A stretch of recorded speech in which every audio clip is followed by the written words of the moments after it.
Rayalaseema Ramanna చౌదరిలో dialogue చెప్పారు. నిన్న జరిగింది మర్చిపోను, నేడు జరగాల్సింది వాయిదా వేయను, రేపటి గురించి ఆలోచించను.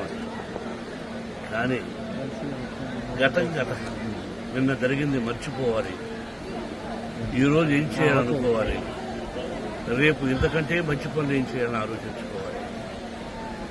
సంక్రాంతి శుభాకాంక్షలు.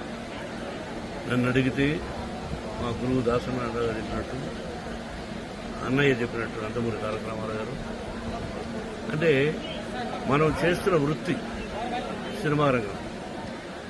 మనం సినిమా ఫినిష్ చేసి రిలీజ్ చేస్తాం. మన సినిమా హిట్ అయితేనే మనకు నిజమైన పండుగ. ఎందుకంటే చేస్తున్న ప్రొఫెషన్. అలాగే ఇక్కడ సంక్రాంతి అంటే రైతు భారతదేశానికి వెన్నెముక.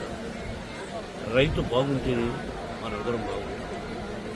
ఇంతకుముందు స్టూడెంట్స్ అక్కడ సెలబ్రేట్ చేస్తూ ఒక దోసుడి వడ్ల గింజలు ఇచ్చారు.